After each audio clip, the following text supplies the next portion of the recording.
Hi friends, welcome back to Vismith vision. So ഈ വീഡിയോയിലൂടെ share ചെയ്യുന്നത് +2 സേ ഇംപ്രൂവ്മെൻറ്റ് എക്സാംസിൻ്റെയൊക്കെ റിസൾട്ടിനെ പറ്റിയുള്ള ഏറ്റവും ലേറ്റസ്റ്റ് ആയിട്ടുള്ള ഒരു അപ്ഡേറ്റ് ആണ്. സോ എഡ്യൂക്കേഷണൽ പരമായ ലേറ്റസ്റ്റ് അപ്ഡേറ്റ് അറിയുന്നതിന് വേണ്ടി ചാനൽ സബ്സ്ക്രൈബ് ചെയ്യുക. അതുപോലെ നേടുന്ന വീഡിയോസിൻ്റെ നോട്ടിഫിക്കേഷൻ നിങ്ങൾക്ക് ലഭിക്കുന്നതിന് വേണ്ടി ബെല്ലൈക്കൺ എനേബിൾ ചെയ്യുക. സോ +2ൻ്റെ സേ ഇംപ്രൂവ്മെൻറ്റ് എക്സാമിൻ്റെ വാലുവേഷൻ ക്യാമ്പ് നടത്തുന്നത് ഈ മാസം 27, 28, 29 തീയതികളിലായിരിക്കും. സോ 3 ദിവസത്തെ വാലുവേഷൻ ക്യാമ്പാണ് പറഞ്ഞിരിക്കുന്നത്. സോ ഈ 3 ദിവസത്തിനുള്ളിൽ സേ ഇംപ്രൂവ്മെൻറ്റ് എക്സാമിൻ്റെ വാലുവേഷൻ പേപ്പർ വാലുവേറ്റ് ചെയ്യും. ആൻഡ് അതുപോലെ ഈ സേ ഇംപ്രൂവ്മെൻറ്റ് എക്സാമിൻ്റെയൊക്കെ വാലുവേഷൻ ലിബറൽ ആയിരിക്കുമോ എന്ന് ചോദിച്ചാൽ അത് നമ്മൾ എങ്ങനെയൊക്കെ എഴുതിയെന്നതിനെ ബേസ് ചെയ്തിരിക്കും. അതായത് ഇപ്പോൾ നമ്മളൊരു ആൻസർ ഷീറ്റ് നോക്കുന്ന ടീച്ചറിൻ്റെ നമുക്കൊരു ഫസ്റ്റ് ഇംപ്രഷൻ വേണം ക്രിയേറ്റ് ചെയ്യാൻ വേണ്ടി. ഇപ്പോൾ നിങ്ങൾക്ക് അറിയുന്ന ആൻസറിൻ്റെ ക്വസ്റ്റ്യൻ നമ്പർ നിങ്ങളിട്ട് എഴുതിയെന്ന് വിചാരിക്കുക. അപ്പോൾ ആദ്യമൊക്കെ നല്ലപോലെ നിങ്ങൾ ഫസ്റ്റ് ഇംപ്രഷൻ അടിപൊളിയാണെങ്കിൽ ആ നോക്കുന്ന ടീച്ചറിനൊരു പോസിറ്റീവ് വൈബായിരിക്കും. ടീച്ചറെല്ലാം നല്ലപോലെ ചെക്ക് ചെയ്യും. ഇപ്പോൾ നമ്മൾ ആദ്യം തൊട്ട് തന്നെ എല്ലാം മിസ്റ്റേക്ക്, എല്ലാം റോങ് ആൻസർ ആണെങ്കിൽ ആ ടീച്ചറിന് ഒരു ബാഡ് ഇംപ്രഷനായിരിക്കും ആ പേപ്പറിൽ ക്രിയേറ്റ് ചെയ്യുന്നത്. അതായത് ഇപ്പോൾ നിങ്ങളുടെ പേപ്പറിൽ നിങ്ങൾ ഫസ്റ്റ് എല്ലാം ശരിയായിട്ടുള്ള എല്ലാം കറക്റ്റ് ഉത്തരം നിങ്ങൾ എഴുതാൻ ശ്രമിച്ചിട്ടുണ്ടെങ്കിൽ അപ്പോൾ നോക്കുന്ന ടീച്ചറിന് മനസ്സിലാവും ഈ എഴുതിയിരിക്കുന്ന കുട്ടീനെ പറ്റി ഒരു ഐഡിയ ഉണ്ടാവും. അതായത് ഈ കുട്ടിക്ക് എന്തെങ്കിലുമൊക്കെ അറിയാം എന്ന ബേസിലായിരിക്കും ടീച്ചർ മാർക്കിങ് ചെയ്യുന്നത്. ഇനി അതല്ല, ഇപ്പോൾ എല്ലാം തന്നെ ആദ്യം തൊട്ട് തന്നെ നമ്മൾ തെറ്റായിട്ടുള്ള ഉത്തരമാണ് എഴുതി വെച്ചിരിക്കുകയെങ്കിൽ ടീച്ചറിന് ഇപ്പോൾ നമ്മൾ എഴുതിയ ആളെപ്പറ്റി ഒരു ഏകദേശം ഒരു ഐഡിയ ഉണ്ടാവും. ഈ കുട്ടിക്ക് അധികം അറിയില്ല എന്നൊക്കെ ഓർത്തായിരിക്കും ടീച്ചർ ചെക്ക് ചെയ്യുന്നത്.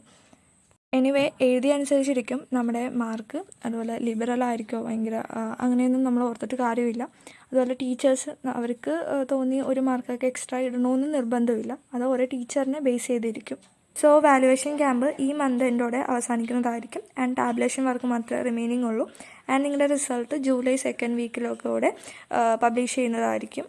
അതുപോലെ തന്നെ ഇപ്പോൾ ഇമ്പ്രൂവ്മെൻറ്റ് ചെയ്ത മാർക്കൊക്കെ നിങ്ങൾക്ക് ഇപ്പോൾ നിങ്ങൾ ഡിഗ്രിക്കൊക്കെ അപ്ലൈ ചെയ്തിട്ടുള്ള വിദ്യാർത്ഥികളാണെങ്കിൽ നിങ്ങൾക്ക് എഡിറ്റ് ചെയ്ത് ചേർക്കാവുന്നതാണ്. ആൻഡ് ഈ സേ എക്സാമൊക്കെ എഴുതിയ വിദ്യാർത്ഥികൾക്കൊക്കെ അതിനുശേഷം നിങ്ങൾക്കൊക്കെ ഡിഗ്രിക്ക് അപ്ലൈ ചെയ്യാവുന്നതാണ്.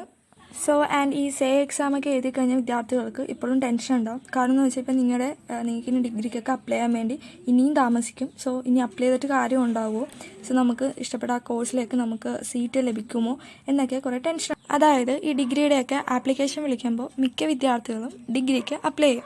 ഈ ഡിഗ്രിക്കൊക്കെ നമുക്ക് അലോട്ട്മെൻറ്റൊക്കെ ലഭിച്ചു കഴിഞ്ഞൊക്കെയാണ് ഇപ്പോൾ കീം അതുപോലെ നീറ്റിൻ്റെയൊക്കെ റിസൾട്ട് അങ്ങനെ പല പാരാമെഡിക്കൽ കോഴ്സിലേക്കൊക്കെ ഇപ്പോൾ LBS അങ്ങനത്തെ തുടങ്ങിയ പല അലോട്ട്മെൻറ്റുകളുണ്ട്. അതൊക്കെ ഈ അലോട്ട്മെൻറ്റിൻ്റെ ഒക്കെ അപ്ലൈ ചെയ്ത വിദ്യാർത്ഥികളും അതിലൊക്കെ അപ്ലൈ ചെയ്തിട്ടുണ്ടാവും. സോ അവർക്കിപ്പോൾ ആ കോഴ്സിലേക്കൊക്കെ അഡ്മിഷൻ കിട്ടിയാൽ അവർ ഈ ഡിഗ്രിയുടെ മാറ്റിയിട്ട് അവർക്ക് ഇഷ്ടമുള്ള കോഴ്സിലേക്ക് പോകും. അതായത് ഫാർമസി, പാരാമെഡിക്കൽസ് തുടങ്ങിയ കോഴ്സിലേക്ക് പോകുമ്പോൾ ഡിഗ്രിയുടെ ആ കുട്ടിക്ക് അലോട്ട് ചെയ്ത ആ സീറ്റിൻ്റെ അവിടെ വേക്കൻ്റ് ആവും. സോ അവിടെയൊക്കെ നിങ്ങൾക്ക് അലോട്ട്മെൻറ്റ് കിട്ടുവാൻ വളരെയധികം ചാൻസ് ഉണ്ട്. ലാസ്റ്റ് ഇയറൊക്കെ അങ്ങനെ ഒത്തിരി വിദ്യാർത്ഥികളൊക്കെ ഉണ്ട്. അതായത് ഡിഗ്രിക്ക് അപ്ലൈ ചെയ്തിടും, എന്നിട്ട് വേറെ കോഴ്സൊക്കെ കിട്ടുമ്പോൾ അതിലേക്ക് ഷിഫ്റ്റ് ചെയ്യും. അപ്പോൾ ആ ഡിഗ്രിക്ക് ആ സീറ്റുകൾക്ക് അവിടെ വേക്കൻസിയാണ് ക്രിയേറ്റ് ചെയ്യുന്നത്. സോ അതുകൊണ്ട് സീറ്റ് ഉണ്ടാവുമോ എന്ന് നമ്മൾ ഓർത്തിട്ട് കാര്യമില്ല, സീറ്റ് ഉണ്ടാവും. സോ സീറ്റിൻ്റെ വേക്കൻസീസൊക്കെ മിക്ക കോളേജുകളിലും ഉണ്ടാവും.